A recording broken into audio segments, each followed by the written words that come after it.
Evening, everybody.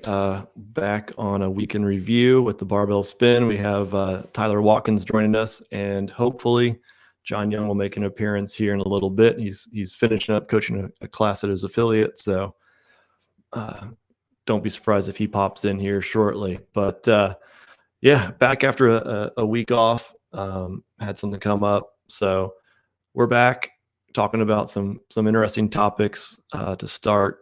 First one is the age group semifinals. Obviously, they wrapped up. We had a little bit of a hiccup there with the leaderboards going on. So let's just start with that.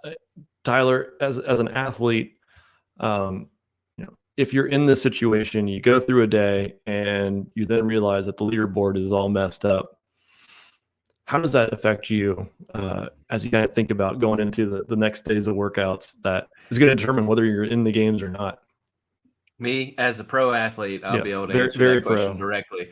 I mean, it would just be like, the context is interesting here because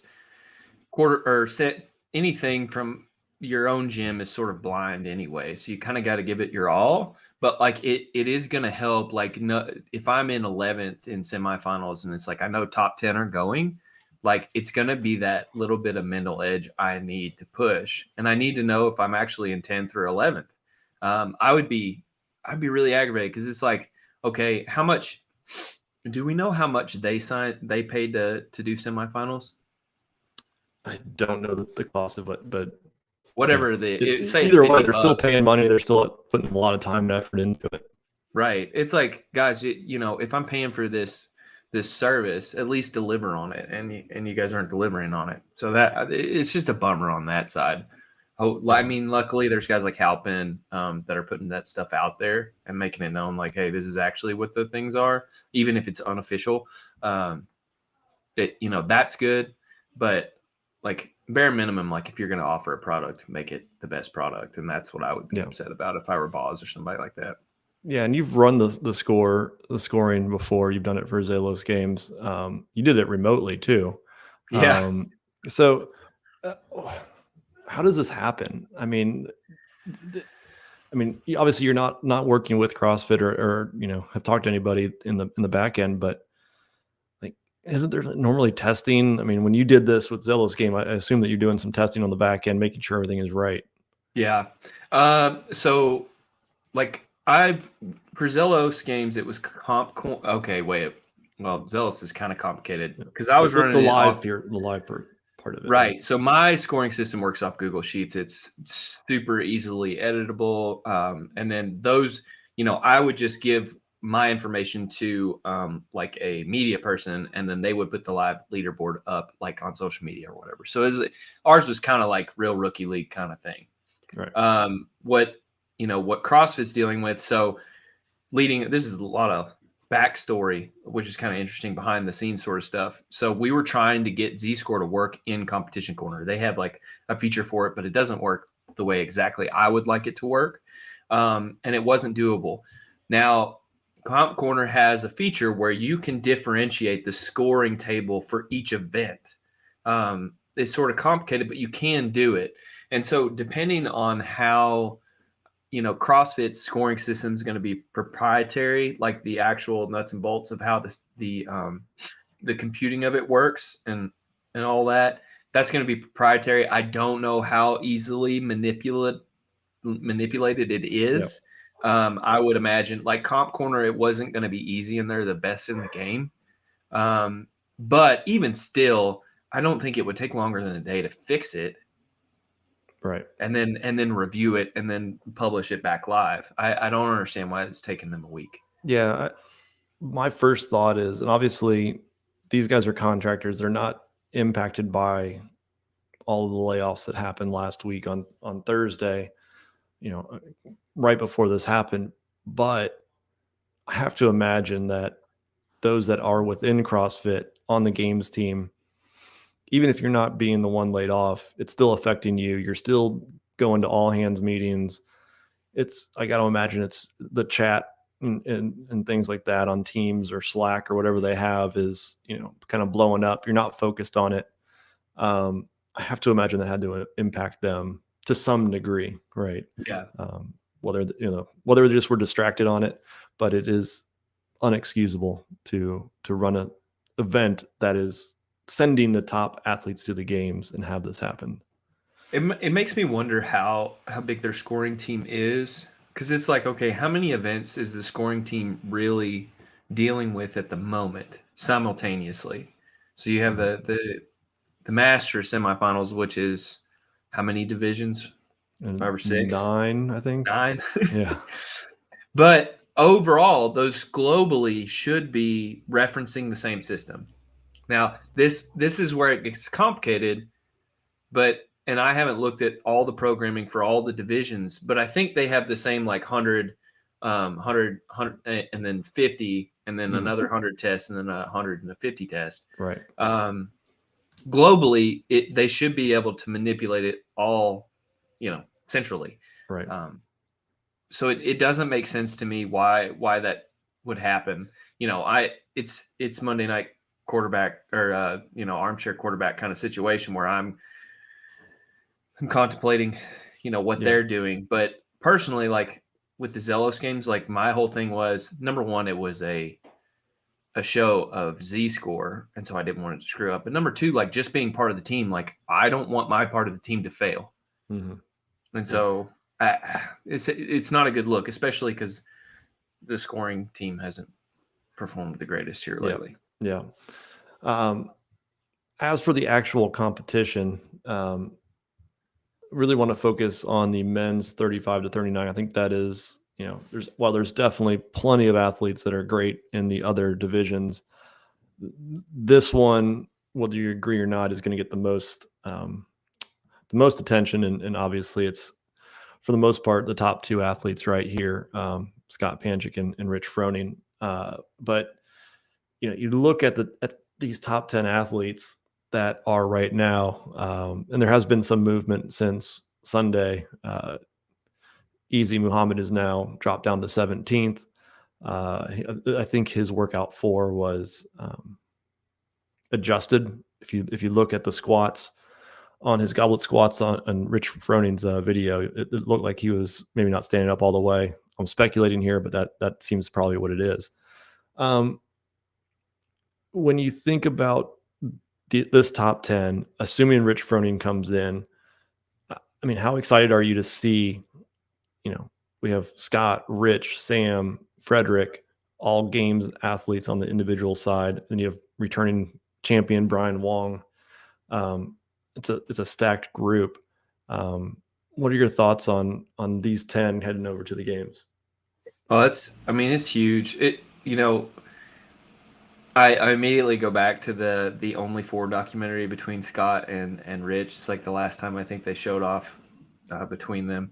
So this is really cool to see. Sam Dancer, we'll see at the games, especially with Bosman's programming, how he will compete. Brian Wong, especially, like, he's the reigning champ right now. So it's really cool. Frederick Agidius as well. And then, like, how proud would you be if you were Lars Christensen? Right. Like, being that close. Like, I don't know who that guy is. His name is new to me. Yeah, he's from Australia. I was looking at him earlier. He was on a team last year. Yeah. 14th at Torian Pro. Before that, he was individual quarterfinals in Europe. So, I mean, he's been competing for years. I mean, the last few years, he's definitely made some big strides. But to put your name in there, obviously, I think Sam would have probably been better if he was not sick with the flu. But even then, you're still 4th place probably when you think about that. So, I mean, it's quite the group of guys to be in with.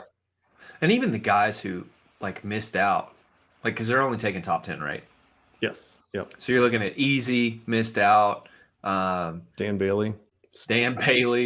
Kyle Ruth. Stephen Fawcett. Yeah. Giannis Papadopoulos. Yeah. I mean, there's some really solid guys here that, I mean, way down the list, Ben Stoneberg. I mean, it's not easy. And, we've talked about it before. There's so many Masters athletes, especially in this 35 to 39 group, who, there's so many athletes, and you look at the percentage that actually make it to the games.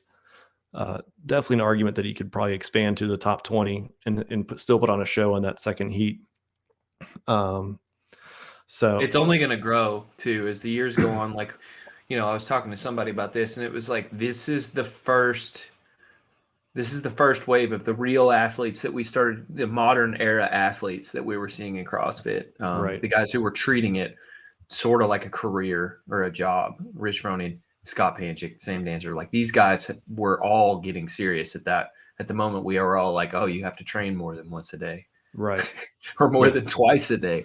And so as the years go on, I think this kind of flows into your next topic. I think it's only going to grow if we know that athletes will hold up. Mm-hmm. Yeah. Now, I mean, I was at the games in 2017, and that was the first year where you saw some of those guys that were, legends out there. And this is 2017 in the 35 to 39. So Kyle Kasperbauer, Neil Maddox, Right. Chris Spieler, Guido Turnedam. I mean, there were a lot of attention. It was the first year, I think, that you could really say that, some of those guys had graduated to this stage. And now you're starting to see more and more who, like you said, are more professional. These guys were back in the day when it was still very, very young sport. And it was great then. And now you're seeing more of these athletes jump in there, which is, it is awesome to watch. I think you'll see a lot of people crowding around, especially if we can get Rich to commit and make his name seen in Madison. Did you watch his podcast with Rory? I watched part of it. I haven't gotten through all of it. I think he said he's not going. Like, he's not going to compete. I think he's going to the games, but I think he announced that he was not going to compete. But officially, we'll see. I think he was in the middle of semifinals at that moment. Because he did say that he got his knee drained, and that then he was going to go when they were done with the podcast. He was going to go and do another event. Yeah. Come on, Travis. Only good news here. Yeah, he'll rope-a-dope us, though. He'll be like, I'm not going. And in the last minute, he'll be like, shit, I guess I'm going.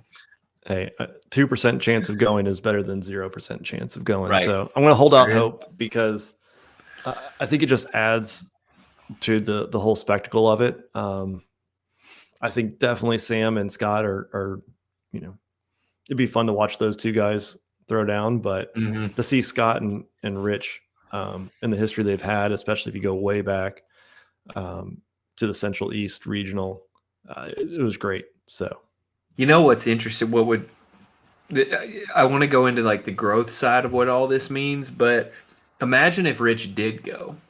The media team's going to freak out because they've never really focused on, hey, what's going on in the Masters fields? Like, they have that running, but it's never like a main part of the show. And they would be forced to take time out on the media broadcast and be like, hey, this is what's going on. Like, this is Rich and Scott in this event, blah, blah, blah, blah, blah.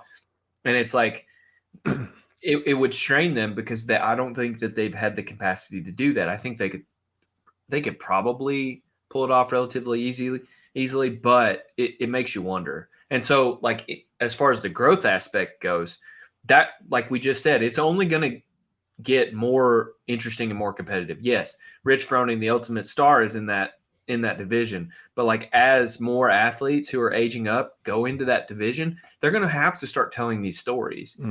And like, okay, so you're telling me you're only going to take the top 10? Like, how long before you actually stifle the growth of the Masters divisions? And because you're not able to handle it, like the cost of all of it. And so it's just like, I don't know. I'm constantly saying that they should let the Masters loose.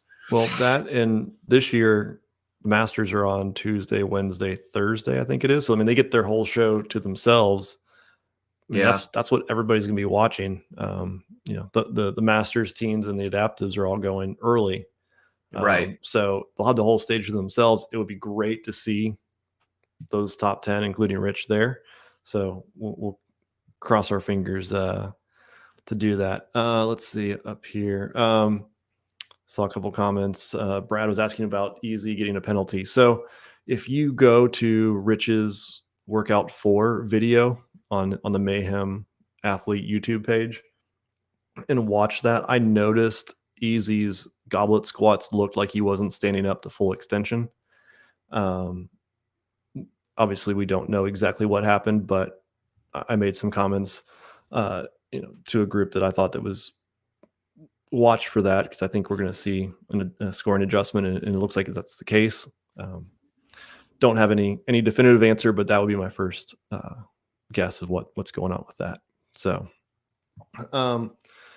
another thing that I thought was interesting, you have done, a lot of these competitions, you end up doing Z-score, and interesting conversation about it. Before you go too deeply into it, I have changed the equation a bit, but it ends up being about the same. So yeah, it's interesting because you think about, you look at the scoring and the rank between the CrossFit rank and the Z-score rank, and there aren't too many differences, but I think the gap in some of the skills is bigger once you get to the masters division than you do in the individual. And I think that's where the Z-score might be really beneficial or interesting to see if it was implemented in this type of competition. it's been so like I always come sort of, there's an aspect of me that wants to come at it with I want to be able to predict performance, right? And so in, like you see right here, the CrossFit points total, Rich and Scott at this point, this is a couple days old, so there's probably some changes that aren't recognized, but still it serves its purpose. There's only 2 points separating them, right? That doesn't really tell me much. I mean, it does, but when you look at the Z points total, like there's 50 points almost between them. Right. Right. And so it's like, oh, there was a much greater difference between their performance than we're let on. Now, those two were still very far ahead of the nearest competitors, but yeah, Rich really lost out to him on 2 and 3B. Yeah. 3B, that was the max handstand hold.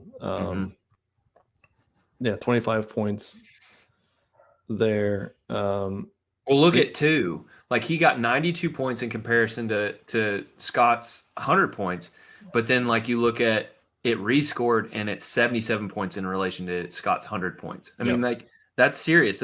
That's difference in fitness right there. Yeah. No, I mean that's it. Yeah, and again, this is one of those where they don't know who's right or left of them, so they're going as hard as they can in this, and it's showing the discrepancy versus a smaller field of 30 people, and look who we have here. First of all, we have Mr. John Young, but What's up, guys? more importantly, we have Trish.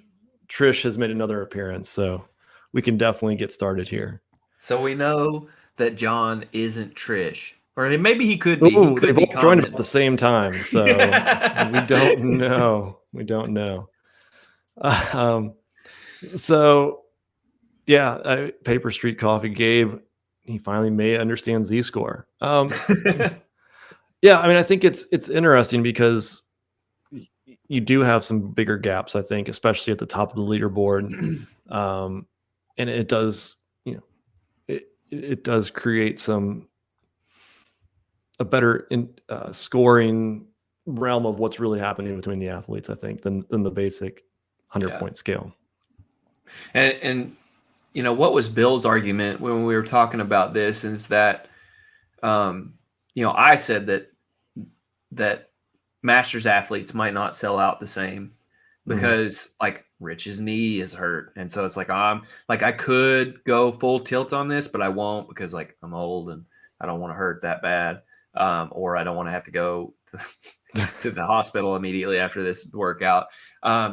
But so in Z-score, the leader has a chance to make a break for it, and that's still there. But say with the masters that sort of incentive is gone because they're like, I don't want to hurt myself, which fair enough. But in that instance, the slight differences between them become even more important.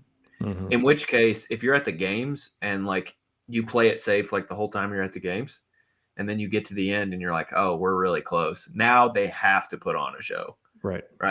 Because they're forced. They're like, if this guy's close to me, I might lose. So Right. Yeah, they're trying to bury him. they throw in a deadlift, max deadlift for Sam Dancer. You actually get to see him,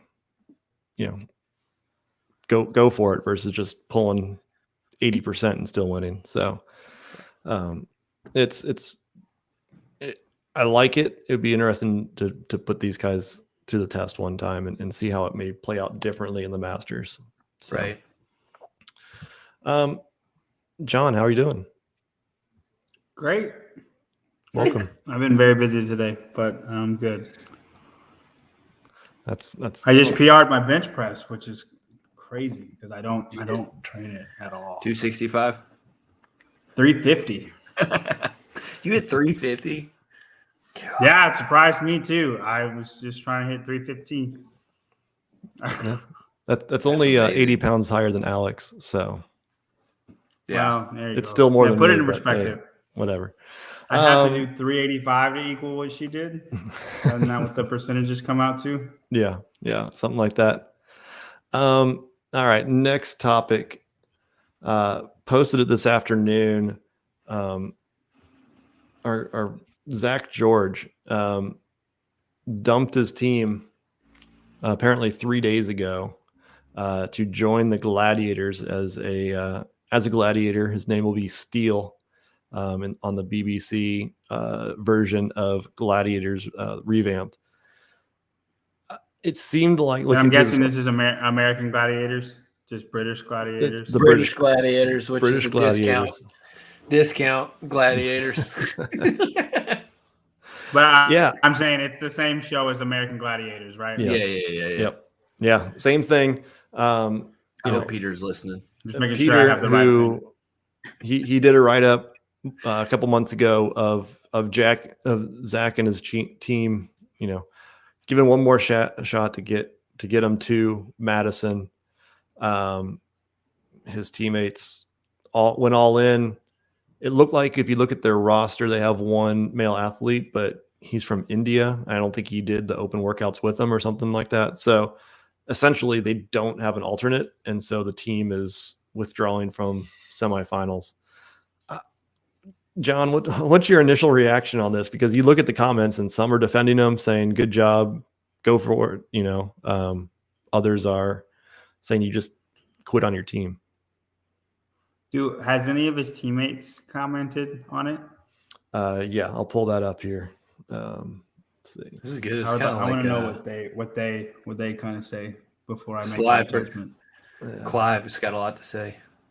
Yeah, there's you got a Sporty Beth jumped in there. I don't care about Sporty Beth. What does his teammate say, Brian? Let me see. Dex had something to say. There were quite a few comments here. Somebody had brought it up. I'll have to try to find it. But yeah, what is your reaction? I'll take your word for it. Yeah, but the only reason I wanted to hear what his actual teammates said is because maybe there's something that we don't know. I mean, from just it alone, I mean, it's a dick move if you just up and leave your team. But it's hard for me to believe that he was just like, hey guys, I don't want to do this anymore. I'm going to go do this thing. I got an opportunity. I'm going to go do this thing. Peace. Because he's never been in the games either. If he was like a games veteran, I could see it, but he's never been in the games either. Right. So obviously here, give me 1 second. 1 second. She's got opinions. She's got to get them in. Yeah. Tyler, what do you, can you see the other side of it, I guess? Yeah. So agree. Knee-jerk reaction is like, what a jerk, but he knew he was going to get backlash for this. So it's like, I would imagine that they got to start filming soon and he's probably got to move or, travel quite a bit. And he knew his training wasn't going to be, because for me, the first thing I'm going to try to figure out is, can I do both? I'm going to feel like shit, but it doesn't matter. I made a commitment to them and that commitment is also important. So can I split myself both ways until we can bridge the gap?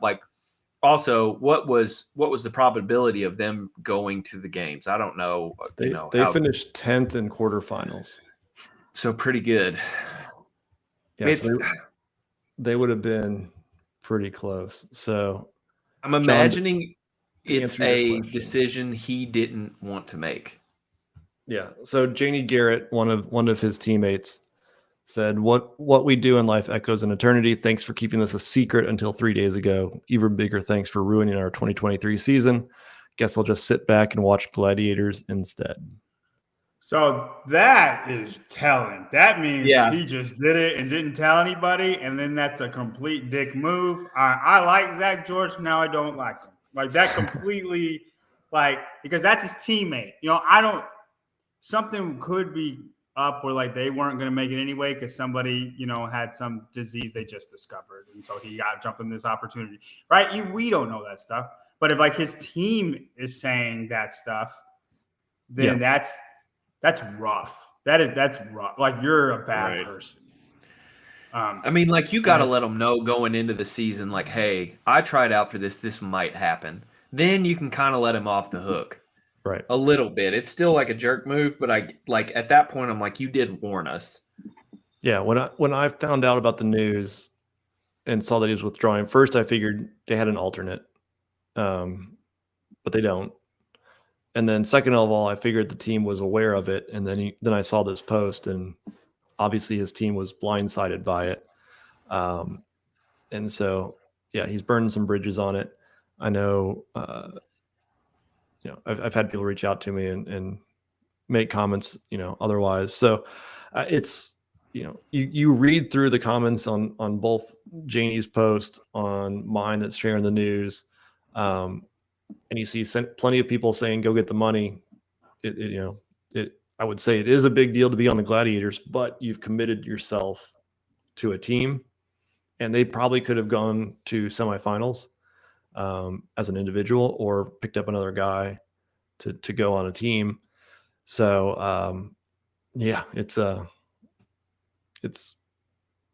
quite the story for sure. Some comments here. Weak move. You have an obligation when you sign up to your team. The Gladiators didn't come overnight. You need to communicate. It's worse because they never made the games either. Right. Like if Rich did this, you could probably spin it as like he's an all-American guy. What does the games have to offer him? He's won everything. But none of them have made it before. This is the dream, right? And Zach George has tried to make it as an individual over and over and over again, and he's just not good enough. And so, like, if he goes to the team, he makes the games. That's what everybody does that isn't good enough to make it individual. Yeah. And like I don't get it because they probably could have made it. I'm sure he's getting paid for this, but yeah, I mean, 10 teams from Europe are going, so he was right there on the cusp. And you can't tell me he can't be like, hey, I'll do it next season. Yeah, they get new gladiators all the time. No, I'm talking about the show.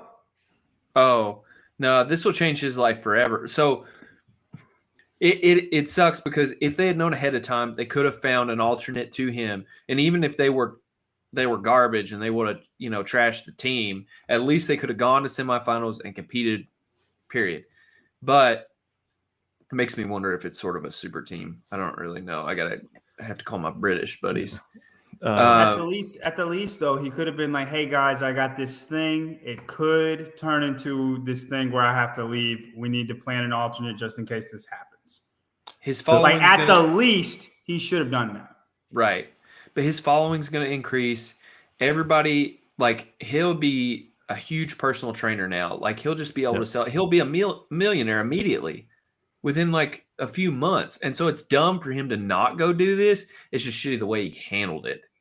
Yeah. So, Jackie, if you must be too young. So, Gladiators was the thing to watch back in the 80s and 90s. You need to call it what it is. American Gladiators. American Gladiators. The thing to watch, okay? Don't shorten it. Yeah. It's like if they took pro wrestlers and made them fight with regular people. So you got the joust here. These guys are, trying to knock each other off the pedestal. $20,000 if you can beat one of the pro people that they have, and it's basically just a bunch of souped up people, like super fit people against regular Joes. Yeah, that's another thing. He's going to get to do steroids for for nothing now. Very true. Very true. Any other comments here? Yeah, Trish, a lot depends on his relationship with the other teammates. That's obviously burned at this point. Right.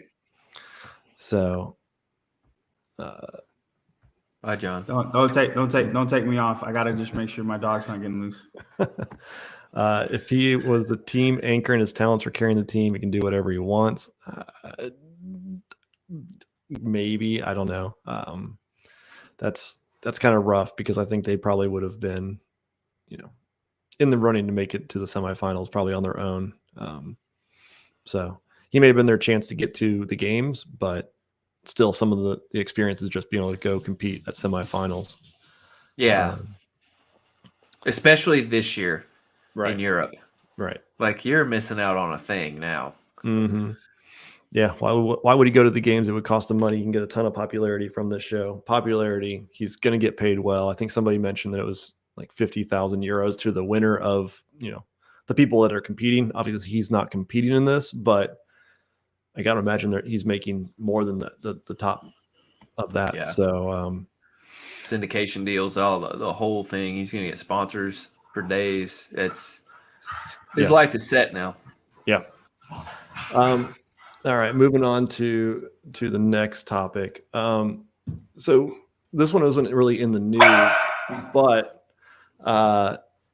John's dog is barking again. I'm sorry. So online training camps. You have a whole host of them. I think Hiller did a video with street parking. They have 35,000 members.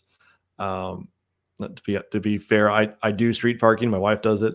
You have Proven, you have Mayhem, you have Misfits, you have self-made training program. You have all these different programs, right? Is the training camp online programming hurting the in-person CrossFit affiliates? Did you catch this when we were talking about it in the thread, John? No, recap me. Okay. There was like 15 things in the thread, and that's fine. Stuff was moving pretty quick. Yeah, I don't even know if there's still a thread. I'm pretty clueless on that type of stuff. I brought it up saying like, hey, so for me, from a regular viewer standpoint, like you're a part of a gym. I've been like part of 6 gyms over the last few years because we moved so much. We've been in 4 different states in 3 years. So like I've been part of a different community, and the whole time I've been doing training think tank programming, right? And I always sort of felt guilty of it. It sort of ostracizes you.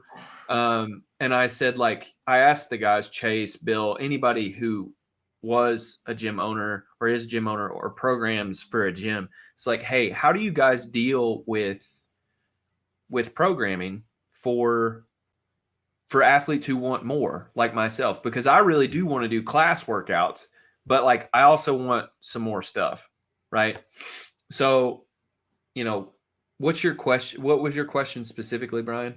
So it got me thinking about, are these online programs taking away from a paying member at affiliate? Because instead of going to their affiliate, they are working out in their garage, or they're going only to open gym and not really being part of the community.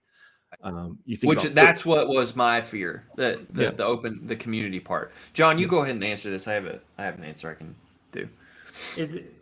What is the exact question? Is it distracting from people joining affiliates or being part of an affiliate community by doing training think tank?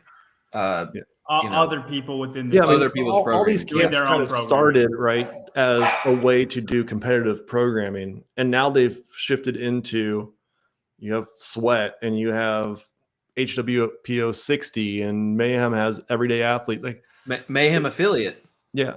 Like there's so many different programs now that you don't have to be trying to be competitive to follow these online programs. And so if you had 35,000 street parking members that weren't doing it in their garage because there wasn't that program available, would they be going to their affiliates, or some large proportion of those going to their affiliates? I think a big thing is less on affiliates and more on coaches. Yeah. They're wrestling right You're now. fine. I don't know how You're to good. stop them. It's more on the coaches, I think. The coaches of the affiliates. It's their job to make the affiliate worth more than their garage, than people's garages. Okay. And that can come down. You can do your own thing. I'm for, as far as like personal opinion, I'm for the class has a base programming. You either have a programmer. If you want to do Mayhem affiliate as your base programming, that's fine. I don't necessarily think that's the best thing for classes, but because you know your population, Mayhem doesn't know your population. You know what I mean? Some gyms are more competitive than others. Yeah. But you have your base programming, and then if competitors want to do other stuff, I think they should be allowed to do other stuff as long as they stay out of the way of the class. The class is always first. And it's the coach's job to orientate the two. Does that make sense? And those people that are. But you're talking about people that are already in an affiliate, right? And giving them more options. But are people not going into CrossFit or leaving the affiliates because they'd rather do an online program that's run by Rich or Matt? The question would be how many people are doing what do you follow again? Street parking? Street parking. How many people are following street parking that is keeping them from going to an affiliate? I don't see that number being huge. I see what you're saying. Okay, but then I don't think that affects anything. I really don't. Because people are going to push themselves or they're not going to push themselves. And the thing about an affiliate is you have a community. It's a big community thing, right? And that helps you come every day. You come for the community. You come to see your friends and then to get laid out by a workout and you're suffering together. If you're in your garage, you don't have that, right? And then the people that want that, that's what street parking's for. So, like, I think if people leave an affiliate to try for Mayhem programming, they'll quickly realize they can't do it by themselves because they're not self-motivated or self-disciplined. And the people that are, I think that number is very few. And I don't think, and that's fine. They should be allowed to do whatever they want to do, right? But I don't think that it's hurting the affiliates to have those programming out there. I think it hurts affiliates that use it as their base programming, though. If anything, I disagree because I've gone to an affiliate. The affiliate that I just left, CrossFit on the Plains, they were doing NorCal programming, and then they switched to Rich's programming, Mayhem's programming, and they seem to like Mayhem's programming a bit better. And then Mayhem also offers tracks for athletes like myself who want more.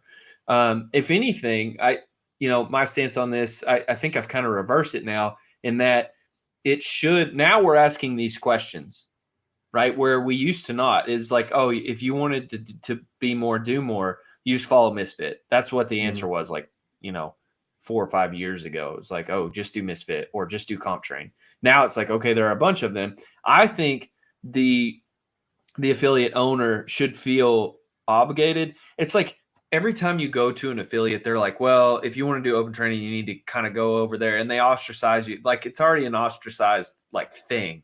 And it's like, if I'm an affiliate owner, I want to figure out how to accommodate these people and keep them in the community. So it should raise the bar. And that's where I think CrossFit failed, is that a long time ago, they didn't really give coaches or affiliate owners a good way. They didn't teach people how to deal with this, right?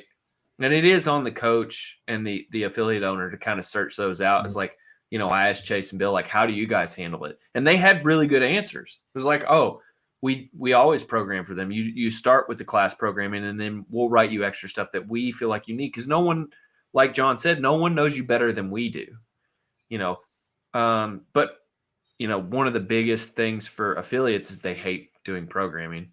It just takes a lot of time, and it's a lot of effort. Then you just pay somebody to do the programming for you. Then you follow an affiliate. For the gym that I go to, I do the main programming, me and another guy. And he's very gymnasty, and I'm very strength. It's not like we're biased in those, but it's what we specialize in. And he does a week and then I do a week. And we're very good. And we get paid a little bit extra on the month. It's not hard. And I don't disagree with you when you're saying that you disagree that you can use it as your main programming. I think that's just a preference thing. Yeah. But I don't like chasing bills the way they do it. Because like for them, they're like, we will write you extra stuff, but you have to do what we write you. Like I wouldn't go to their gym. Why though? Because I want to do my weaknesses. Like I want to train my weaknesses the way. And what if I have a coach and I'm trying to compete and he programs me this and that's what that's what I'm supposed to do? I'm not allowed to do that at their gym.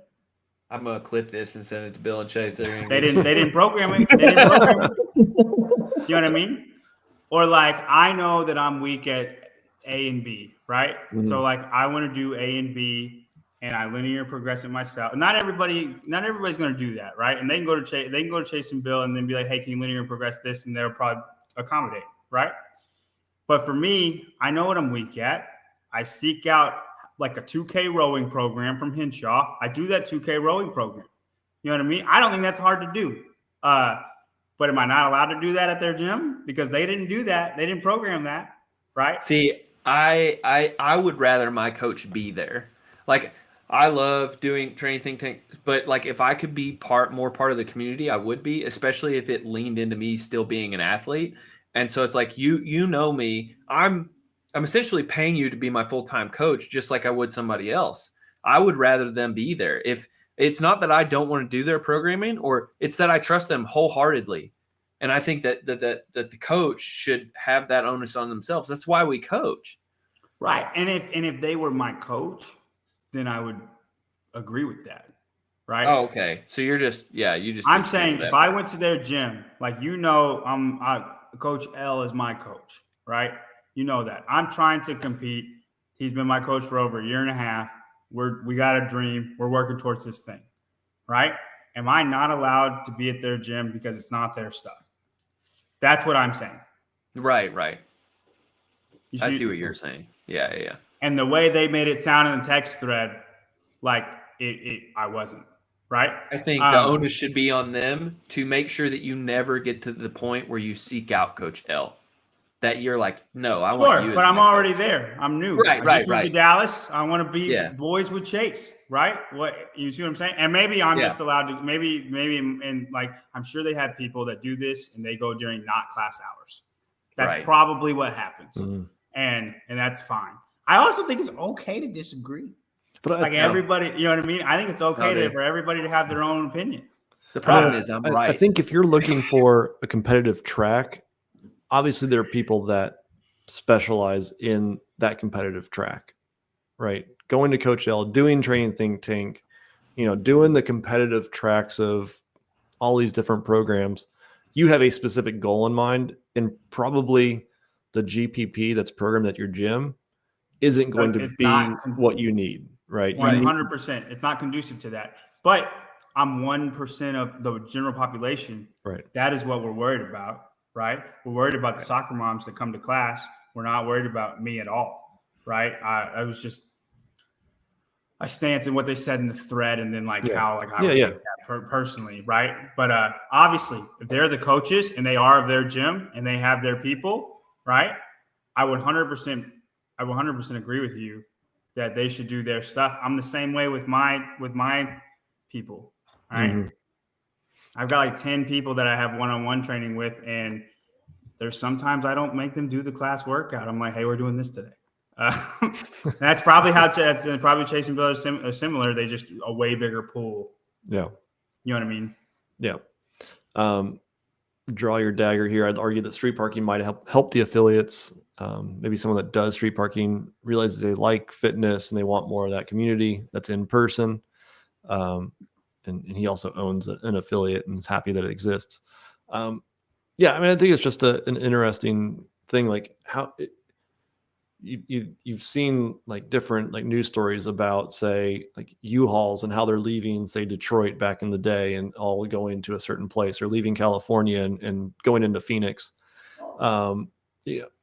If it'd be interesting to know, like, do people start in an online program and then go to an affiliate, or are people at an affiliate and then say, I want to go work in my garage and follow this new online program? I've So always wondered about the U-Haul problem. Like, do you have to hire guys to just I need you to drive to Philly because like we don't have any trucks in Philly. we ran out. Yeah. Yeah. I mean, I think there's we definitely would a need difference. metrics on who's leaving what and where. I don't know how you would be I mean, I don't know how you do data on that, but I feel like people probably start with an online track and then go to a gym. I know did comp train when it was going on, and then I went to Hard Work Pays Off, and then I did Mayhem for a little bit, then Hard Work Pays Off, and then I sought out a coach and did the one-on-one thing. I can't remember where I heard this. I know it's like 50% facts. CrossFit is trying to get into that to make the bridge for a new starter easier to make the venture into an affiliate. Because I remember my first day in an affiliate. I'd already been doing CrossFit a year, like kind of doing it myself. I was doing CrossFit football, and I was scared. Not football, but I was scared to death to go into an affiliate, and I just did one day. But like I was still athletic. Like I had only not been playing football a year. I've been doing CrossFit a year. And I was still scared to death. Imagine someone who's like not really worked out in 10 years. And so I know CrossFit's going that direction of trying to make that bridge smaller to where it's like, okay, we've kind of put you through some stuff online at home. And then now you can feel confident about walking into a gym. And so maybe that is what the market says, Brian, of that people do leave online programming and go to an affiliate. And Jackie has a point. I mean, it is more expensive. You do get more one-on-one attention. You get the actual. You're paying for personal training. It's cheaper than personal training. Also, it's cheaper than equipment. What is it? What is Training Think Tank? What is theirs? Their membership fee. I bet it's different. So they have Compete, which it used to be Design, but now it's Compete, and I think that runs between $30 and $60, something like that. It used to be $30 whenever we did Design, and then to have a personal coach ranges between probably just like a fee, to be a part of the gym. Like you're going to use the gym now and like go to classes. Their actual gym, your base membership. Yeah, I think it's like $130, $150. Oh, that's not bad. No. I thought it was going to be way more. Yeah. All right. Next and last topic. Wrote an article on teen athletes last week. Only 1/3 of those who competed in the 14 to 15-year-old teen division at the games we're still competing 5 years later. So I mean, you have the athletes like Mal, you have Dallin, Angelo that are still in there, but there are a lot more athletes who have stopped competing. You've seen gaps in when they've competed and they maybe have come back, but I mean they're still doing the open, but they're not competitive. And then you have athletes like Haley who stepped away. You have Olivia Sulik that also stepped away this past year. My question to you guys is the teen competitive side of CrossFit good for them? And also, is it good for the sport? Kind of a two-part question there. You go first, Tyler. I don't know. So Haley's like a canary in the coal mine for me. Is that there's a lot of things. I think my stance is you should do CrossFit and play other sports. Number one, because you don't get to do that ever again in your entire life and you're missing out on something. It's just something you should do. You learn so much as a person by being part of teams, by doing sports in school and stuff like that. Is it good? Is it good for the sport? I mean, yeah, it gets more eyes, it gets more ears. They're always going to have teens are the ones who are going to get their friends in the gym, and that it's relatively easy to get like a 15-year-old, convince him to go into a CrossFit gym. Same thing with 15-year-old girls. Is it good for the athlete is my question. And I don't believe that it is as a sole sport. To do it as a way to stay fit for other sports and training methodology, fantastic. To do it as a competitive athlete, I don't know. John, what do you think? No, I agree. I agree with that. I think Dallin played football until his junior year, and then his senior year, he got more serious about CrossFit. I mean, I think that's probably the way to do it. Like the best way to do it is the way Dallin did it. He played 2 sports until senior year, and then he kind of made a decision on this is what I want to pursue.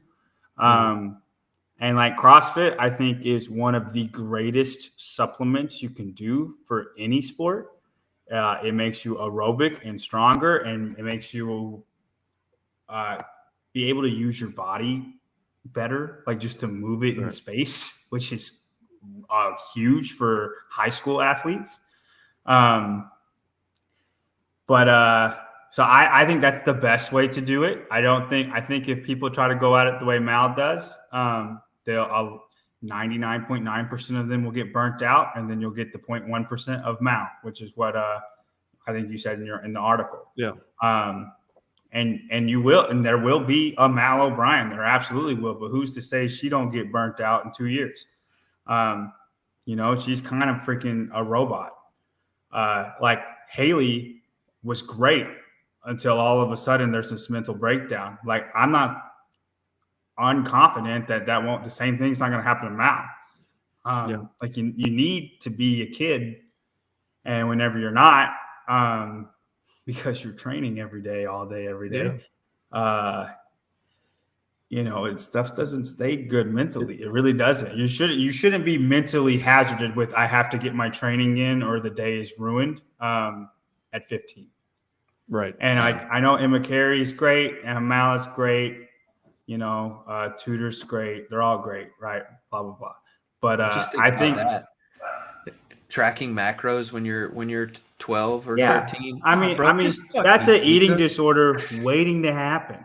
Right. Telling a 15-year-old girl to you need 33% across the board. You have to eat at least 3,000 calories. Like, that's terrible for a 15-year-old girl. Yeah, like, you know what I mean? So like, I think the way Dallin did it was good. He was fit enough to win the teen division every year, but he still played 2 sports. It wasn't the end of the thing. And then it's about by his senior year, he was like, I'm going to go all in here. And I think mentally he's one of the – like I think he's going to be fine. And I think he'll compete for 10 years and everything's going to be great, right? He's married. I don't know if they have any kids now, but he's like, I think he's like, a man on his life now. And – to me, Mal is still a kid. I know they're around the same age. I think Dallin's a couple of years older than her. But, you got Emma Lawson, too. I know it feels like Emma's got it all together. But they're all young. Haley had it all together until she didn't. Like that's, and I it sucks. But now as far as do I think they're it's okay. I do think it's okay for teens to try to train and go to sport. I mean, I think what Jacob Heppner's doing with Olivia is great. Like Olivia's competed since she was 10, but and I don't know if she does any other sports. I don't think she does, but the way their environment is, like, Heppner does not put pressure on her. And I guarantee she's not like, I have to count my macros. I have to keep. No, if anything, he took pressure off. He told her not to do. Yeah. And like the way Heppner has handled Olivia, I think is how you need to handle somebody who just wants to do CrossFit. I think the way they've done it is very, very good. I do not think people can go at it and be like Mal. I don't think you can just be a robot. I mean, Mal did it, and she's great. And right, she's going to be one of the fittest people in the world. If not this year, in a couple of years, she'll probably be the fittest woman in the world, right? That's 1 in a million. You cannot bank on people being Mal. You just can't. It reminds me, the 2 sports that I think of are baseball and weightlifting. And it's like, I mean, we all have friends that is like, when we were 14, they were playing like travel league and they had coaches and it's like, oh yeah, I'm going to go pro. And then like 3 years later, their arm was screwed up and they couldn't do it. They didn't even play baseball anymore. And then like Olympic weightlifting, I'm thinking particularly of the Chinese and Russians. So the Chinese, like, they start to find you when you're a child, and you do it your entire life. And it's like, okay, yeah, why do they have the best weightlifters? Because they've literally just through attrition found the best ones that survived. So it's like, it does give you the capacity. If you're amazing, then you have worked on a sport for your entire life to be amazing. So it makes you great, which is probably what we're seeing with Mallory. But let's think about the other example of this, which is Fisher, Lauren Fisher. Mm-hmm. Like, I'm not saying she's bad anymore, but like in the past few years, it's just not what we expected of her. And I think what happens is, like, CrossFit's hard. I've been doing this almost 12 years now. And it's like, you get gun shy. You know how hard workouts are. And it's like, man, do I really want to go that hard? And imagine starting that when you're like 12. So at 22, you're burnt out because you're like, I just can't. And then one of the other examples is Nick Palladino. He doesn't even work out anymore. Mm-hmm. He just plays on Twitch all day. I think he's really successful doing that. Like, he's like really young and spotlight. He's like rich. I'm pretty sure. Well, yeah, another Zack George then, I guess. Yeah, I mean, yeah, I'm just kidding. Yeah, and I don't I'm have sure anything. You're a great guy. And the whole thing wasn't like, are they still competing at semifinals, right? The whole intent was, are they even just signing up for the Open and being part of the Open community? So it wasn't even, are they the Mals of the world who are still around? It's, hey, they were really, really, really good, and now 5 years later, they don't exist. And you're going to have that in all sports, right? But we know that most of the time, you're not going to either, get a scholarship to go play baseball or basketball or whatever sport it is in college, and then you drop out. You're not going to, play basketball. There's no CrossFit of basketball, right? Where it's this is for life, right? At least I'm doing it for, just for the health and fitness of it. And you would hope that if they started in that age, that was the mindset of it versus I'm only doing this to become a sport. And now things get in the way and I'm just not even going to do CrossFit anymore. Yeah, I wonder what attrition is. When I read what you wrote, I thought about what attrition in general is. But one of the things it does make me think about all the guys in Masters right now, and we're seeing a lot of guys hang on. Like Chris Spieler doesn't compete competitively anymore, but he still does CrossFit really hard. And it's like a lot of these guys still play the game. But like, think about the mentality 10 years ago. This was for life. We do compete because we're crazy. But at the end of the day, like when I need to put on the brakes and just train because I like the way my body feels when I train, like it was about for life. Mm-hmm. Yeah, I think it's definitely changed. And it just, you see, even Wadapalooza, it's not even 14, 15-year-olds. It's 13, 14, 15. I don't think really any 13-year-olds end up making it to Florida to compete, but it's open for that age group. I think there's really, you can't protect people from themselves, but I'm not sure that having that competition is benefiting us, right? If you think about just the sports health in general, and it is, you get to the individual athletes, which is the, the ultimate side of the ultimate division, right? That's who everybody's focusing on. And I think the Masters, it's a place that, hey, I'm really fit. I enjoy this. I'm going to do it, but I also have another career for the most part. And so would the sport be just as strong if there wasn't? Probably, right? You may not have a Mal who's 19 and fighting for the top spot this year, but you probably get her in a couple of years if she wasn't competing. Yeah, and I wouldn't be shocked if later in the future they implement and like they still have the teen division, but it'd be like an 18. You have to be 18 or older to compete in the games or the Open. You know what I mean? You have to be 18 or older to compete in the actual Open. Obviously, there's a teen Open. You know what I mean? Like, but you'll just be in the teen bin. You can't age up early or whatever. Yeah, unless you identify as one. But I feel like I wouldn't be shocked if we see that. You know what I mean in the future, and I'm not against it. no, we won't get the 16-year-old phenom, but I really don't think we need one. Nobody's won yet. Mal's going to be what, 19? Mm-hmm. Is she 19 right now? She'll be 19 beating you. So it's not like we have a 17-year-old that's winning the games. We're not missing out. We're missing out on an 8th place. That's okay. Yeah. You know what I mean? The fittest person in the world, we didn't miss out on that person. Mm-hmm. Right? Yeah. And I feel like that's fine. Yeah. I don't think there's anything wrong with Haley stepping aside. I mean, I think that there's plenty of people that do it. But obviously you just wish that she wasn't out of it because of that reason, right? Because of everything that she's gone through. You know, people walk away from the sport all the time, whether they're, you know, Haley's age or they're older, because life changes. And you wish it was on their own terms versus feeling the need that they have to walk away. And so it seems like what she's been posting on social media makes it seem like she's in a better place. It looks like she's happier, at least on what she's posting. So it's good to see that. She could probably be a gladiator. Put a British accent on. Who? Haley? You're crazy. You're crazy. Why not? She ain't doing anything. That'd be fun. You got to give her a gladiator name, though, if you're going to say that she could be a gladiator. I haven't listened to any of the interviews she's done after the fact. I would really like to know what the straw was that broke the camel's back. She's probably just burnt out, man. I feel like something just simple as like a bad day in training, and then you just broke down. Like, I feel like it was probably something like that. Mm-hmm. Like one failed squat, and then the whole thing was done. Because just bottling up, not thinking anything's wrong. Obviously, I'm not going to speak for her.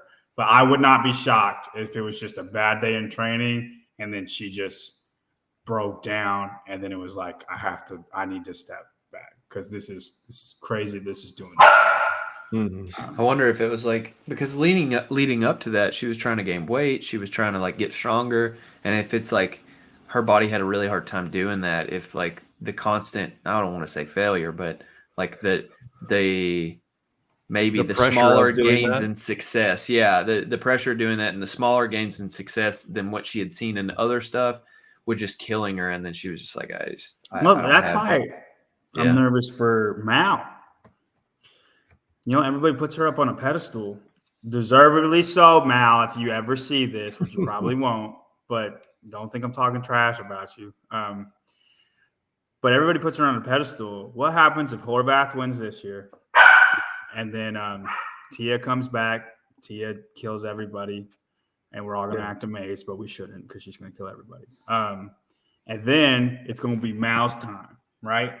And what happens if Emma Lawson beats her? Right. Or somebody else. Or just something like that, right? And then she gets second place 4 years in a row. I don't think 19-year-old takes that as good as Bellner takes it. You know what I mean? Bellner takes it as, I'm just the second fittest guy in the world. No one takes anything as good as Bellner takes it. It is what it is. I didn't win again. He was like, I just couldn't imagine being like saying, I'm going to, you know, Mal could be the winningest games athlete ever. Like, that means she's going to be competing and winning from 19 to 26. 25, 26, and winning every single year. Like, that's what insane. People are putting on her, though. Right. That's almost like expected for her to be Fraser Toomey-esque once Toomey retires. I'm saying, what if it don't happen? Yeah. Well, I mean, then it's on Fraser. Like, mentally, what that's going to do to her. You know, but like, my point is, she's 16. Everybody's talking about her forever. She's the chosen daughter to be. You know what I mean? And you can get that can be on Fraser all you want, but it doesn't matter. It doesn't affect her mind. You know what I mean? Yeah. He said it was on Froning for Haley. Mm-hmm. You see what happened? There's no way. No, you're shaking your head, Tyler.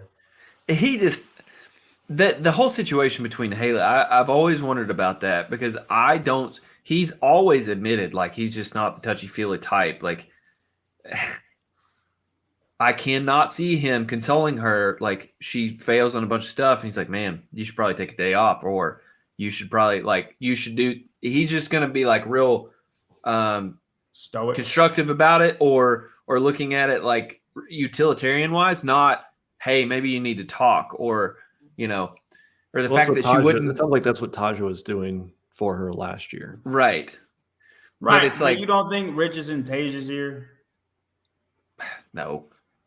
I mean, like, I'm sure he's like, hey, everything. she's going too slow. Or hey, she's not. But like, I don't think like he Why probably. are you bitter, Haley? Get it together.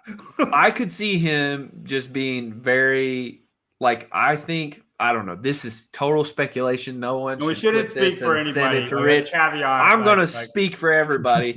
I think I wonder if what happened between them is early on, because she was. It seemed like she was flirting to go up and train with Mal there for a little while, a couple of years ago, and I was like, what's and going you think on there here? was a little And I was like, okay, are you having a hard time with Rich? And like, we all love Mayhem. I love Mayhem and I love Rich. Rich is the GOAT, period. Hear me before I say this. But people come and go from Mayhem pretty quickly from time to time. They just don't fit in. And it's like, okay, she's in that environment. I could see Rich, being stern with her and being like, hey, you need to pick the bar up, or you're just not going fast enough. And that's not what she wanted to hear. She didn't handle it well. They didn't have proper communication afterwards. And then communications were just kind of short between them. They lived in the same environment, but they weren't really buddy anymore. That's what I wonder. Did Rich and Hillary ever take Haley on vacation? Like Matt and Sammy took Mal on vacation. Oh, he went to Italy, right? To compete, but it was a vacation. To compete?